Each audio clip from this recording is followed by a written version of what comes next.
I did a video last week about how, green card holders need to protect themselves because green card holders are now being attacked as well as people that are undocumented, people that have criminal history, right? They said that they're only going after the criminals, but we know permanent residents are now being swept up in that. So in that video, I talked about the 3 things that green card holders can do to stay safe. In this video, I'm going to talk about the things that green card holders can do that will definitely cause them to lose their green card. So let's get into it. I am U.S. immigration attorney Lilian Chukwurah, and I help my clients get green cards and citizenships for themselves and their families using the U.S. immigration law system.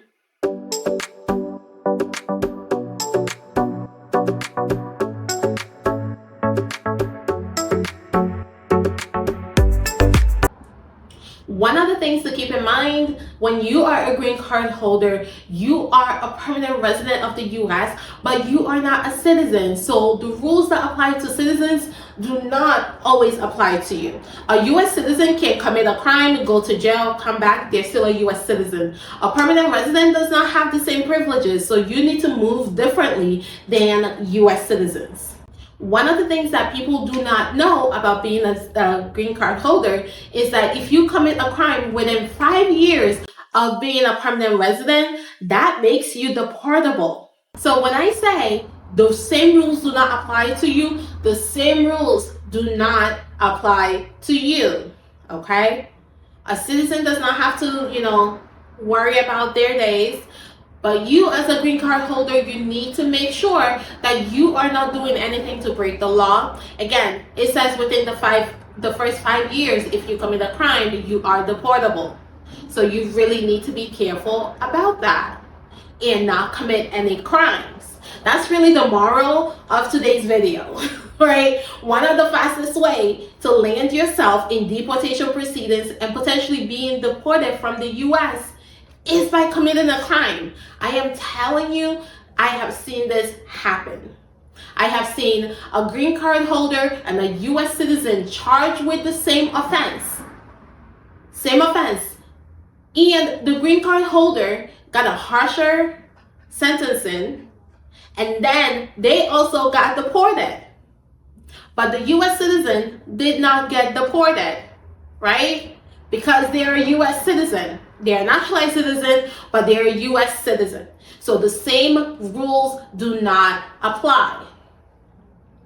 All right? So you need to really think about ways to keep yourself safe and away from crime and criminal activity. Because if you get arrested, depending on the crime, and charged and convicted, you are now putting yourself in a position where you could potentially be put in deportation proceedings. And no one wants that. So first thing is committing a crime within 5 years of having your green card.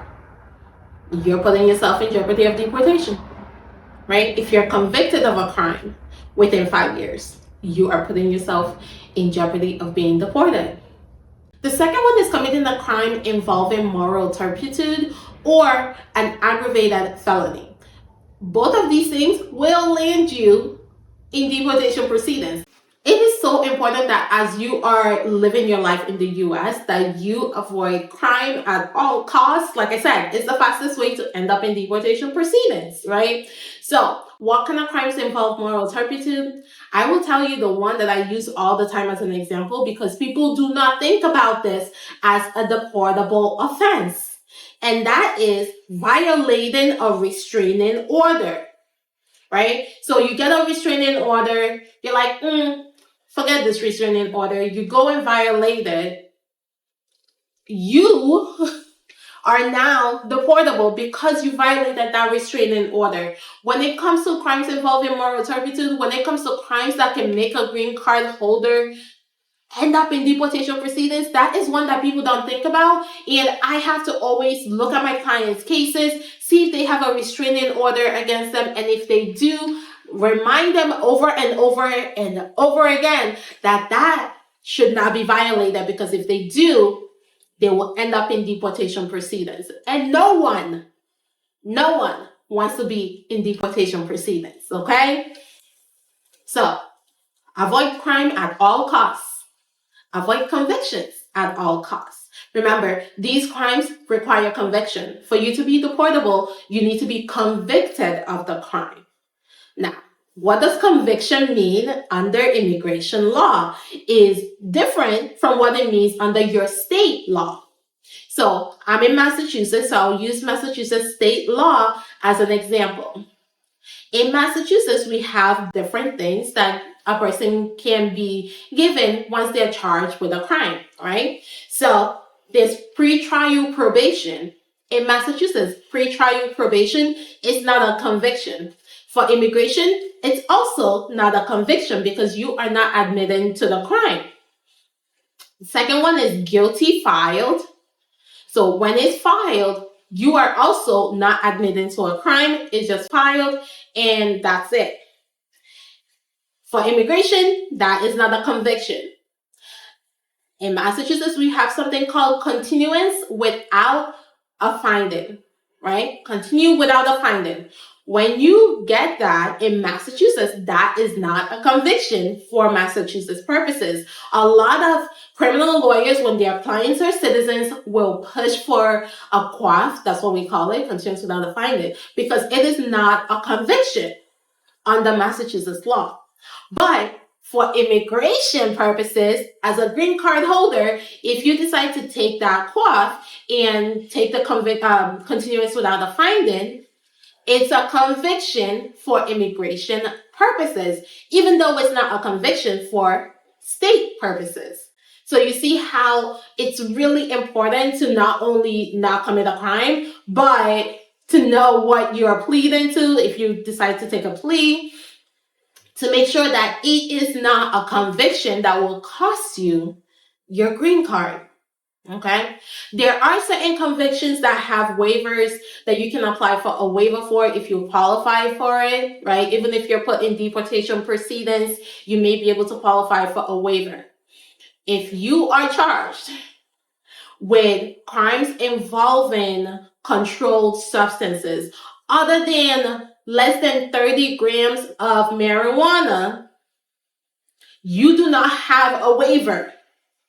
Okay, there's no waiver for controlled substance violations. Okay, if you are convicted. Again, all of these things require you to actually be convicted. If you get pretrial probation, you may be okay because it's not considered conviction for immigration purposes. At least in Massachusetts, it is not.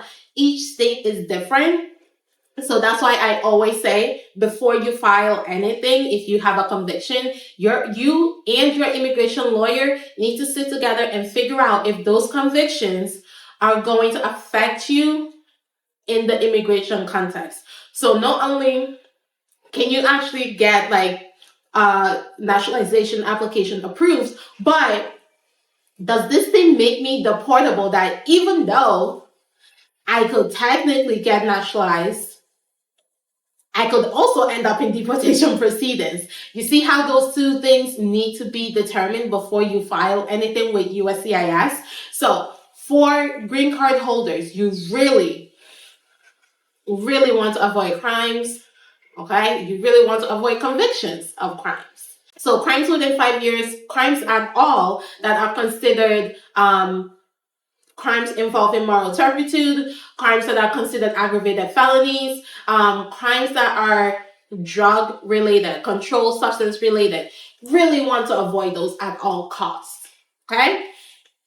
And then the third way that you can lose your green card, other than committing crimes, like I already covered, is by, abandonment. Abandonment. So when you go and live outside of the U.S. for a year or more, when you are a green card holder, the U.S. government can actually stop you from coming into the U.S. They can take away your green card and say that you abandoned your green card because you did not maintain a residence in the U.S. for that time period that you were out of the U.S. Okay, so it's really important that when you get your green card, that you are planning to remain a resident of the US. You are planning to live here, work here, pay taxes here, do all of those things here, have your medical people here, right? So you want to make sure you have all of that in place, because when you are charged with abandonment, you can be put in deportation proceedings, and you will need to prove that you actually did not mean to abandon your residency and show proof that you maintained a residence in the US. And that is hard to prove if you do not have family in the US, if you do not have a residence, like a place to actually live in the US, if you have not been working in the US, if you have not been filing taxes in the US. It is so hard to prove that you should be allowed to maintain your permanent residency. Now, here's a tip though. If you know you're going to be outside of the US for a year or more, you know this in advance of leaving, you can apply for something called a re-entry permit. Okay? When you apply for a re-entry permit, you can then leave the US and you can stay outside of the US for up to 2 years without it affecting your residency. There will not be any charge of abandonment because you planned ahead and you got yourself a re-entry permit. This is so important, and people miss this part and they think, oh, I can just come back when I'm ready to come back. Sometimes the officers at the airport wouldn't give you a hard time. Sometimes they will. Okay, so especially with the climate that we're in now, you really do not want to be outside of the US for more than 180 days, and definitely not more than a year trying to come back in. Okay?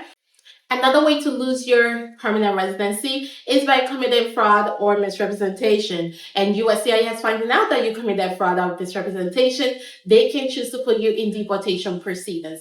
This one is a no-brainer. If they find out that you shouldn't have gotten your green card in the first place because you lied to them, they're going to try to take away the green card. That's how it works.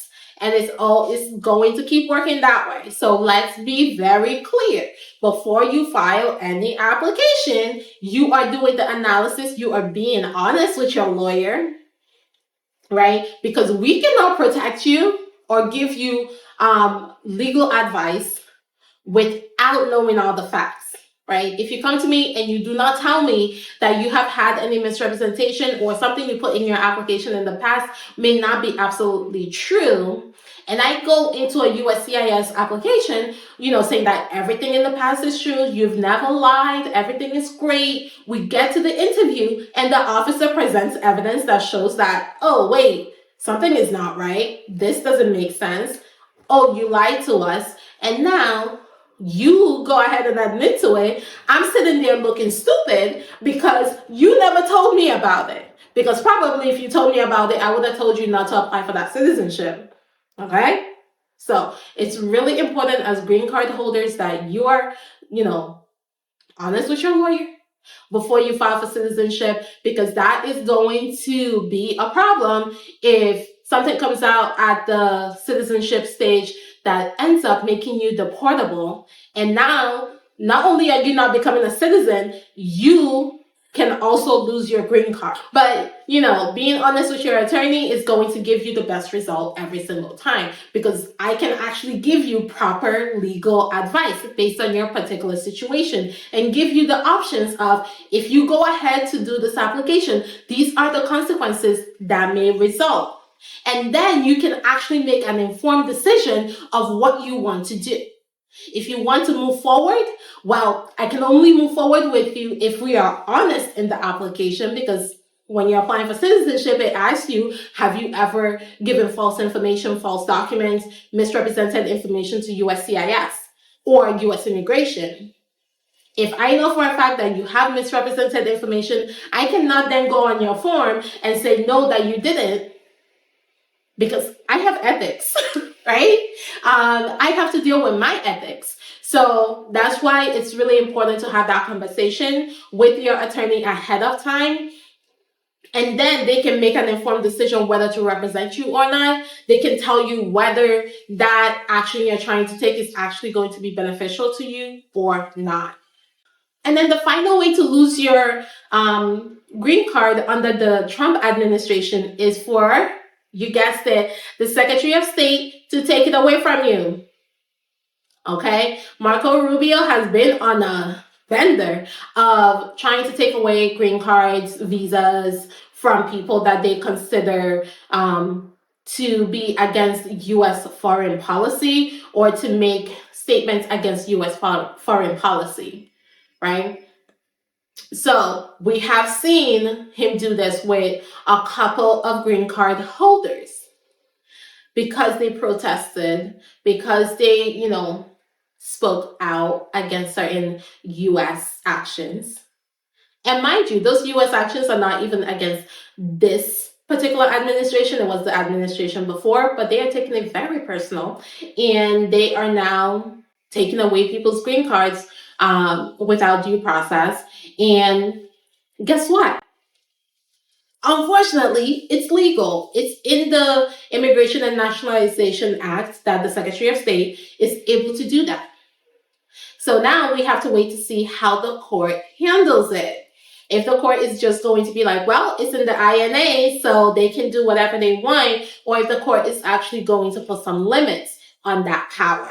So that is the newest way that the Trump administration is taking away people's green cards, is by having the Secretary of State basically make a declaration that this person is against the U.S. national policy, or their actions affect U.S. national policy, and then use that as a way of taking away their green cards. So what does that actually mean for you in your day-to-day life? It means limit your public speech, which is crazy to say in the U.S. because First Amendment rights are such a big deal in the U.S. and is one of the reasons people come to the U.S. to have freedom of speech. But public declarations of your thoughts about the administration, about their foreign policy, things like that, can put a target on you. You want to limit that speech in public forums, right? If you're traveling, do not have things on your phone that could potentially be misinterpreted as criticizing the government, because that, again, can lead you into trouble. So we don't know the extent of how Marco Rubio is going to use this power, but we have seen what he's willing to do with it, and we need to protect ourselves, right? You as a green card holder need to protect yourself, all right?